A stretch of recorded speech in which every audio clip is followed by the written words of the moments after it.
Welcome to the Explainer. You know all that complex software you use every single day? Ever stop and wonder how a simple idea actually becomes a finished product? Well, today we're pulling back the curtain on something called software project management, or SPM, to see how that magic really happens. I mean, we've all been there, right?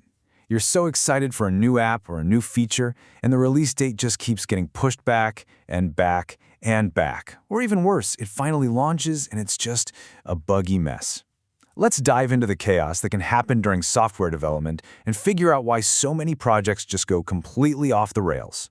The list of potential problems is, well, it's long. But you know what? It almost always boils down to the same few things. People making wild guesses instead of solid plans, no one agreeing on what good looks like, and roles being so vague that nobody knows who's doing what. It's the perfect storm for failure, and it usually happens because there's no blueprint. So, how in the world do you wrestle all that chaos into submission? How do you get brilliant people, complicated technology, and impossible deadlines to all play nicely together? Well, the solution isn't some secret formula. It's a structured discipline. And this is where software project management, or SPM, enters the scene. Honestly, the best way to think about it is like air traffic control for a software project. It's the system that's in place to make sure all those moving parts, the people, the budget, the deadlines, all land safely, on schedule, and deliver exactly what was promised. Okay, so let's get into the nuts and bolts. What are the core ideas that make SPM actually work? This is the toolkit for turning all that potential chaos into a coherent, actionable plan. All right, this right here is absolutely fundamental. Every single project is a balancing act between three things: your budget, your timeline, and the quality you're aiming for. They call it the triple constraint, and you have to think of them as being connected.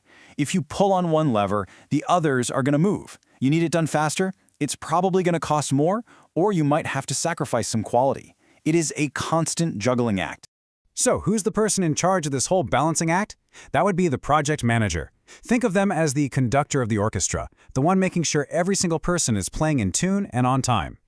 And yeah, being a project manager means you wear a lot of different hats. It's not just about making a schedule and calling it a day. No way. They are constantly planning what's next, monitoring how things are going right now, looking out for risks down the road, and reporting back to everybody to keep the project on a path to success. Projects don't just appear out of thin air. They move through very distinct phases. It all starts with initiation, which is basically answering the question, what are we even trying to build? From there, you go into detailed planning, creating the roadmap. Then comes execution, where all the coding happens. And the whole time, you're monitoring and controlling everything. Finally, you hit closure, where you wrap it all up and deliver it. Okay, that's enough theory. Let's get really practical and look at how a simple idea can be built into a real actionable schedule. This is where the rubber really meets the road. Think about it this way. You'd never just write "build a house" on your to-do list, right?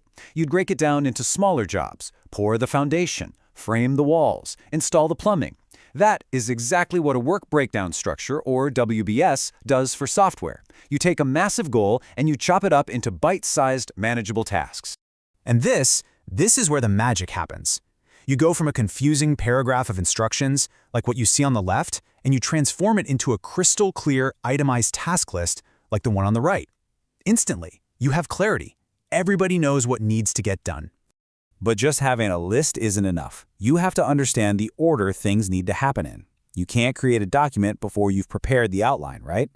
That relationship, where one task has to finish before the next one can even start, that's called a dependency. And it's a crucial piece of the puzzle. And when you start connecting all of those dependencies, you uncover the project's hidden backbone, something called the critical path. Simply put, it's the one sequence of tasks where any delay, even just for a single day, will push back your final deadline. So when you map it all out, every task, every dependency, and how long each one will take, the critical path just emerges. It's literally the longest chain of connected tasks from the start of the project to the very end. Think of it as the project's main artery. These tasks have zero wiggle room. Any delay here and the whole project gets delayed. Period. So what's the big takeaway here? Why does any of this actually matter? Well, it's because this entire framework empowers teams to succeed. This isn't just about making charts. It's about creating predictability and focus where there used to be chaos. When you get right down to it, good software project management gives you the clarity, the accountability, and the strategy you need to turn a great idea into an actual finished product. It reduces failures, it tames complexity, and it makes progress visible to everyone, so the whole team knows exactly where they stand. And this brings us to our final thought. These ideas we've talked about don't just apply to giant software projects. You can apply this to your own life. What's the critical path for that big assignment you have at work? Or even for renovating your kitchen at home? It can be a really powerful tool for just getting things done. If you found this explainer helpful, please hit that like button, share it with your network, and subscribe to Tech Talk 101 for more deep dives into the tech that shapes our world. Thanks for watching.